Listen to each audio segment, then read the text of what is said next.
Hello everyone, welcome back to my channel Popy's cooking and blog. আশা করি সবাই ভালো আছেন, সুস্থ আছেন। আজকে অনেক দিন পর সন্ধ্যাবেলার এক মুখরোচক খাবার নিয়ে হাজির হয়ে গেলাম। ভিডিওটি অনেক দিন আগেই করে রেখেছিলাম, কিন্তু সময়ের অভাবে আর এডিট করে হয়ে ওঠেনি। তো আজকে ভাবলাম ভিডিওটা এডিট করে আপনাদের সাথে শেয়ার করে নিই। তো আজকে বানাচ্ছি ঘরে ফুচকা। বাচ্চারা অনেক দিন ধরে আবদার করছিল ফুচকা খাবে, তো চটজলদি ঘরে কিভাবে ফুচকা বানিয়ে নিলাম সেটি কিন্তু আপনাদের সাথে একটু শেয়ার করে নিলাম। তো ফুচকা বানানোর জন্য প্রথমে একটা ভাজা মশলা তৈরি করে নিয়েছি।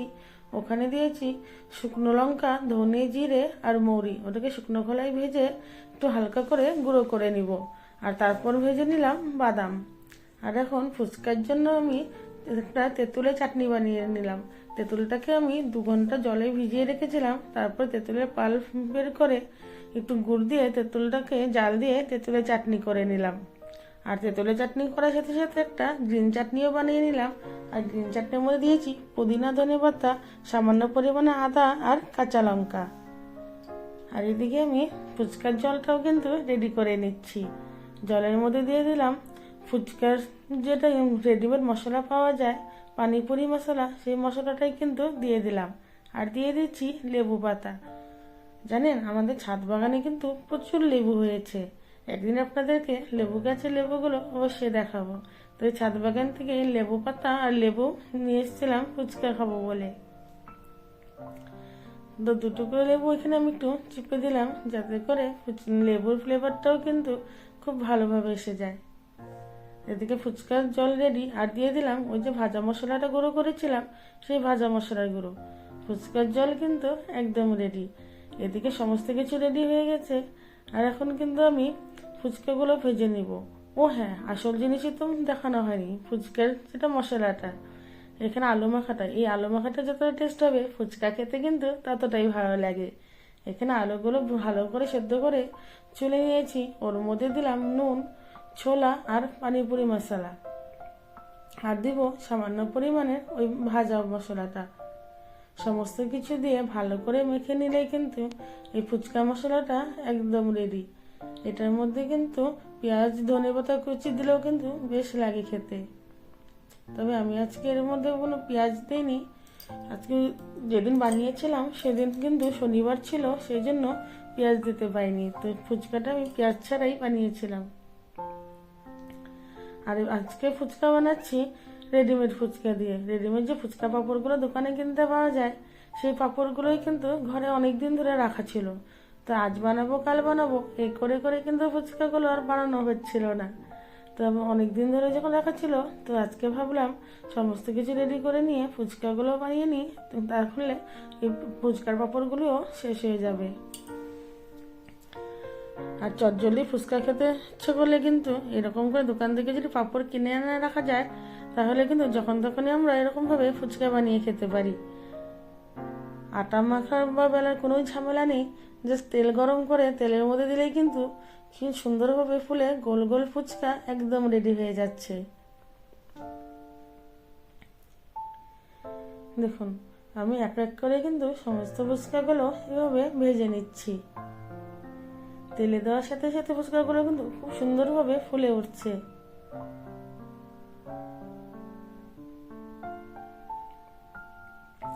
দেখুন, একদম বলের মতো সবগুলো ফুচকা কিন্তু গোল গোল হয়ে ফুলে এসছে। ঠিক এইভাবে সব ফুচকা ভেজে নিয়েছি। আর ফুচকাগুলো কিন্তু একদম দোকানে যেরকম আমরা ফুচকা খাই সেরকমই কিন্তু একদম কুড়মুড়ে হয়েছিল। তো সমস্ত কিছু কিন্তু এদিকে রেডি করা হয়ে গেছে। এখন ফুচকার সব জিনিসগুলো একটা টেবিলের মধ্যে আমরা সাজিয়ে নিব। দেখুন ফুচকা স্টলটা দেখতে কেমন হয়েছে বলুন তো। দেখে কিন্তু জিভে জল চলে এসছে যে কখন ফুচকাগুলো খাবো। আর ছেলেদের তো এদিকে তর সইছে না, ওরা ফুচকা খাওয়ার জন্য একদম ব্যস্ত হয়ে গেছে। আর এই ফুচকার সাথে সাথে কিন্তু আজকে আরেকটা খুশির দিন। মেয়েদের বিয়ের পরে বাবা মা আসলে কিন্তু শ্বশুরবাড়িতে সেদিন আর আনন্দের কোনো সীমানা থাকে না। তো আজকে বাড়ির থেকে বাবা মা আসছে, তো ভাবলাম আজকেই ফুচকাটা বানানো যাক, তাহলে কিন্তু বাবাও ফুচকাটা খেতে পারবে। মা অবশ্য খাবে না। বললাম না, ভিডিওটা অনেকদিন আগে করে রেখেছিলাম। তো ভিডিওটা করেছিলাম কার্তিক মাসে। আর কার্তিক মাসে আমার মা নিরামিষ খায়, সেই জন্য বাইরের কোনো কিছু কিন্তু মা বা কারো বাড়িতে কিছু খায় না।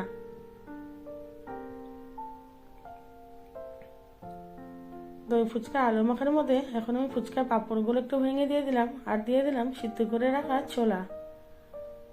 এখন সমস্ত কিছু দিয়ে ফুচকাগুলো এখন বানিয়ে নিব। এদিকে ফুচকা রেডি করার সাথে সাথে কিন্তু বাবা মাও চলে এসছে। আর দাদু দিদা আসলে ওদের কিন্তু খুশির কোনো ঠিকানা থাকে না। মানে দাদু দিদা আসছে মানে ওদের মানে চাওয়া পাওয়ার কোনো শেষ নেই, যত আবদার যত কিছু সব দাদুর সাথে। আর তার সাথে সবচেয়ে বড় কথা হলো ওদের আর আজকে পড়াশোনা করতে হবে না, দাদু দিদা আসছে, তার মানে ফুল এনজয়মেন্ট। তো মা তো ঘরে দেখে ঢুকে নিয়েই দেখে অবাক, তো বলছে এখানে দেখি তোরা দোকান সাজিয়ে বসেছিস। আমি বললাম হ্যাঁ, দোকান তো দিয়েছি বটেই, ফুচকার দোকান, আর আজকে সবাই মিলে আমরা এখানে ফুচকা খাবো। তো চলো ফুচকাগুলো বানানো যাক। তো সবার প্রথমে আজকে বানাবো দই ফুচকা। তো দই ফুচকার জন্য একটা প্লেটের মধ্যে ফুচকাগুলোকে রেডি করে নিচ্ছি। ফুচকাগুলো খেতে কিন্তু বেশ ভালো হয়েছিল। এখন এডিট করার সময় জিভে জল চলে আসছে। আর ফুচকাটা এমনই একটা জিনিস, যখন মনে ফুচকার কথা মনে পড়লেই যেন জিভে জল চলে আসে। আর কার কার আমার মতো এরকম অবস্থা হয় অবশ্যই কিন্তু আমাকে একবার কমেন্ট করে জানাবেন।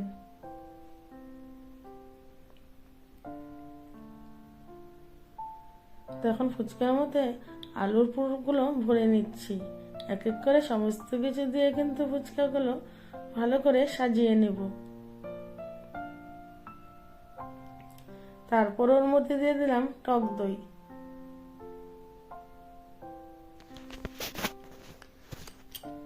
এরপর এক এক করে দিয়ে দিচ্ছি তেঁতুলের চাটনি, আর তারপরে দিয়ে দিব এর মধ্যে ধনেপাতা আর পুদিনা পাতা যেটা চাটনি করেছিলাম সেই চাটনিটা। এই ফুচকার মধ্যে গ্রিন চাটনিটা খেতে কিন্তু আমার বেশ ভালো লাগে। ফুচকার দোকানে গেলে এই দই ফুচকা খেতে আমি ভীষণই পছন্দ করি। তো ভাবলাম আজকে ঘরেই বানিয়েই খাওয়া যাক। এখন এর মধ্যে দিয়ে দিচ্ছি বাদাম ভাজা।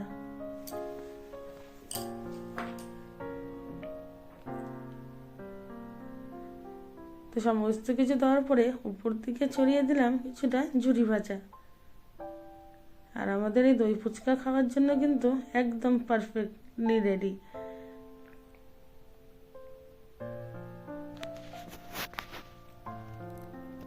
এবং ফুচকা আমার বানানো হয়ে গেছে। আর উপর দিয়ে সাজানোর জন্য অল্প একটু দিয়ে দিলাম এখানে বেদানা। এখন ওই ঘরে বেদানা রাখা ছিল, তো উপর দিয়ে একটু সাজিয়ে দিলাম। তো আমাদের দই ফুচকার প্লেট কিন্তু একদম খাওয়ার জন্য রেডি।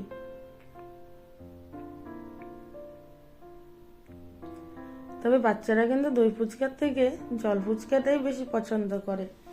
ওরা দই ফুচকা খায়নি, দই ফুচকাটা বাবা, আমি আর আমার বর খেয়েছি, আর বাচ্চারা কিন্তু জল দিয়েই খেয়েছে। তো এরকমই বানিয়ে নিয়ে বাবাকে দিয়ে দিলাম। তো বাবা তো খেয়ে ভীষণই ভালো বলেছে। বাবা বলে অনেকদিন পর ফুচকা খেলো, লাস্ট কবে খেয়েছে ওনার কিন্তু মনেই বলে পড়ছে না। বাবা অবশ্য বাইরের জিনিস খায় না, বাইরের দোকানের জিনিস উনি খুব বেশি পছন্দ করে না। তো ঘরে বানিয়েছি বলে কিন্তু উনি খুব ভালো করেই খেয়ে নিল। আর এদিকে ছেলেরা বাটি নিয়ে বসে পড়েছে জল ফুচকা খাওয়ার জন্য। আর সবচেয়ে আমার প্রিয় জিনিস হলো এখানে আজকে মা নিয়ে এসছে ঘরে গোপালের ভোগের প্রসাদ। মার আসার মেন উদ্দেশ্যই হচ্ছে আমাকে আজকে প্রসাদ খাওয়াবে। তো আমার শরীরটা বেশ কিছুদিন ধরে ভালো যাচ্ছিল না, সেই জন্য এবার আমি আর যেতে পারিনি প্রসাদ খেতে। তো মা ভোগ দিয়ে অনেক কিছু কিন্তু রান্না করেছিল। আজকে আমার জন্য গোপালের ভোগ নিয়ে এসছে। আমাদের ঘরে গোপাল আছে, যারা আমার ব্লগ আগের থেকে দেখেন তারা কিন্তু অবশ্যই জানে, আমাদের ঘরে গোপালকেও দেখেছেন। তো এই গোপালেরই কিন্তু এটা ভোগের প্রসাদ। কার্তিক মাসে আমার বাপের বাড়িতে সারা মাস জুড়ে গোপালের ভোগ হয়। আর এই ভোগের প্রসাদ খাওয়ার জন্যই কিন্তু সারা বছর ধরে অপেক্ষা করে থাকি কবে কার্তিক মাস আসবে বাড়ি যাব আর এই ভোগে দলা প্রসাদ খাবো।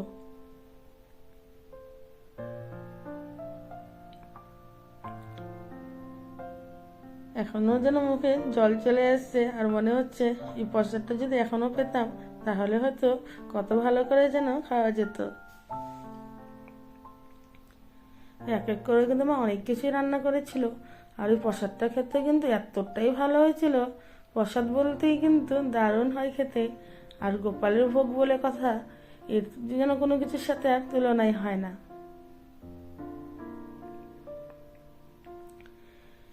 তো ব্লগটি পুরোটা দেখার জন্য আপনাদেরকে অসংখ্য ধন্যবাদ। ব্লগটি যদি ভালো লাগে অবশ্যই কিন্তু আমার পাশে থেকে আমার চ্যানেলটিকে সাবস্ক্রাইব করবেন। আবারও একদিন আপনাদের সামনে আসবো এরকম একটা ব্লগ ভিডিওর সাথে। ততক্ষণের জন্য সবাই ভালো থাকবেন, সুস্থ থাকবেন। আর এদিকে মা প্রসাদটা মেখে নিচ্ছে। প্রসাদটা মেখে নিলে আমরা সবাই কিন্তু দলা প্রসাদ খেয়ে নেব। দেখুন দলা কিন্তু রেডি আর আমিও বসে পড়েছি দলা প্রসাদ খাওয়ার জন্য।